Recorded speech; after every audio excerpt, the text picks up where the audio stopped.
नमस्कार। अगर आप हमारे नए मित्र हैं तो चैनल को सब्सक्राइब करके ऑल बटन ज़रूर प्रेस कर लीजिएगा ताकि हर रोज़ आपको मेरी कहानी मिले। बेटा, हमने 2 दिन से खाना नहीं खाया है। मेरे गले से आवाज़ भी नहीं निकल रहा। मेरे हाथ पाँव भी काँप रहे हैं और हमने तो बहुत थोड़ा ही खाना लिया है। इतना तो खा लेने दो। हमने बहू के पसंद का जो खाना बनाया वो सारा का सारा किचन में पड़ा हुआ है। हमने तो बस रूखी सूखी रोटी सब्जी ही ली है। पप्पू कहता है, माँ, आप इस उम्र में इतना ज़्यादा खाओगी तो आपके पेट खराब हो जाएंगे। फिर घर में कौन है जो आपकी सेवा करेगा? आप भी ना बेवजह में कुछ भी बोलती रहती हैं। पप्पू का चिल्लाता हुआ आवाज़ सुनकर पड़ोस की चाची आ जाती हैं। उन्हें देखकर पप्पू कहता है, अरे माँ, आप ये लीजिए अपना थाली। आपने जो अपने पसंद की सब्ज़ी मंगवाई थी ना, मैं किचन से ले आया हूँ। माँ, आप आराम से बैठकर खा लीजिए। वंदना जी सब समझ जाती हैं कि अच्छा, मेरी सहेली को देखकर मेरा बेटा बहाना बना रहा है। इस बात को वंदना की सहेली भी अच्छे से समझ रही थी, क्योंकि जब भी वंदना जी का बेटा पप्पू ज़ोर से चीखता चिल्लाता अपनी माँ पर, तो वह अपनी सहेली की मदद करने आ जाती। पप्पू को लगा, अगर पड़ोस की चाची के सामने अपनी माँ को डांट लगाएंगे तो वो सबको जाकर कह देंगी, क्योंकि उनका आदत था एक जगह से दूसरी जगह बातें करने की। फिर पप्पू अपनी माँ को गुस्से में निहारते हुए वहाँ से चला जाता है। आज बहू के पेट में सुबह से थोड़ा थोड़ा दर्द हो रहा था। वंदना जी अपनी तरफ से पूरी तैयारी कर चुकी थी। रात के 8 बज रहे थे जब बहू शोभा की पेट में तेज दर्द होने लगी थी।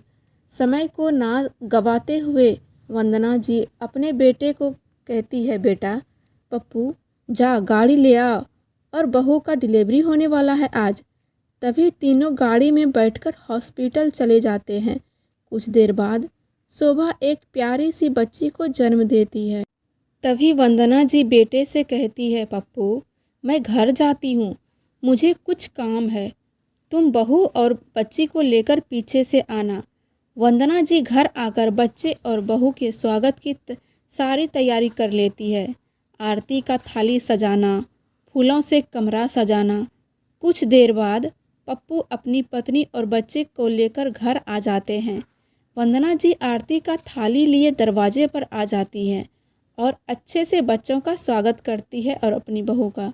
कुछ देर बाद वंदना जी अपनी बहू के कमरे में जाती हैं और कहती हैं, बहू, हमने जो स्वागत की तैयारी की थी कैसा था? तुम्हें अच्छा तो लगा ना बहू? हाँ हाँ माँ जी, ठीक था माँ जी, लेकिन मेरे मायके में इससे भी अच्छी तैयारी होती है।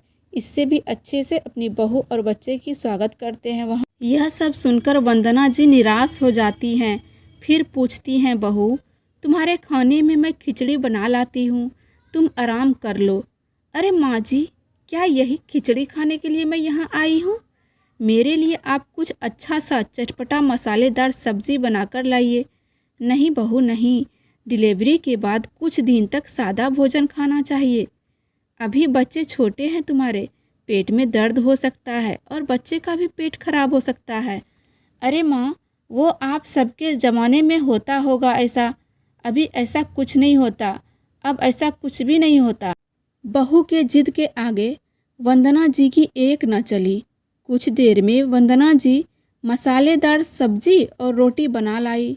मना करने के बाद भी शोभा पेट भर मसालेदार सब्जी और रोटी खा लेती है। रात के 2 बज रहे थे जब शोभा के कमरे से चीखने की आवाज़ और ज़ोर ज़ोर से बच्चे की रोने की आवाज़ आती है। वंदना जी डर जाती हैं, दौड़कर कमरे में जाती हैं। अरे क्या हुआ बहू, बच्ची इतना क्यों रो रही है? देखो ना माँ, मेरे पेट में भी काफ़ी दर्द हो रहा है और बच्चे के भी पेट खराब हो गए हैं। बहू, हमने तो तुझे मना किया था ना कि तुम्हारे लिए सादा खिचड़ी बना लेती हूँ, पर तूने जिद करके मसालेदार सब्जी खा ली। इसके वजह से ही ये सब हो रहा है। माँ जी, आपने अपने बाल धूप में पकाए हैं क्या? चलो मैं तो कुछ नहीं जानती, पर आपको तो पता है ना, हमने मसालेदार सब्जी मांगी थी और आपने दे भी दी। आपको जब पता था मेरे लिए अभी ये सब खाना ठीक नहीं, तो आपने मुझे मसालेदार सब्जी क्यों खिलाई? दूसरी तरफ पप्पू भी वंदना जी के ऊपर भड़कने लगते हैं। माँ, आप भी ना एक भी काम अच्छे से नहीं करती हैं, एक भी काम की नहीं हो आप। वंदना जी यह सब सुनकर सोचने लगती हैं, भला इसमें मेरी क्या गलती है? हमने तो बहू को मना किया था, बल्कि मैं तो इन लोगों के पास आना भी नहीं चाहती थी। मैं अपने पति के पास गांव में ही ठीक थी, पर मेरा बेटा पप्पू मुझे अपनी पत्नी की डिलीवरी के लिए यहाँ ले आया। एक तो मैं इन लोगों की देखभाल भी करती हूँ और ये दोनों मिलकर हमें ही दोषी ठहराते हैं। तभी सुबह होते ही वंदना जी सारा सामान पैक कर अपने गांव के लिए तैयार होने लगती हैं। तभी पप्पू और उनकी पत्नी कहती हैं, अरे माँ जी, आप कहाँ जा रही हैं? बेटा, अब तो सब कुछ हो गया ना, डिलीवरी भी हो गई, अब मैं यहाँ रहकर क्या करूँगी?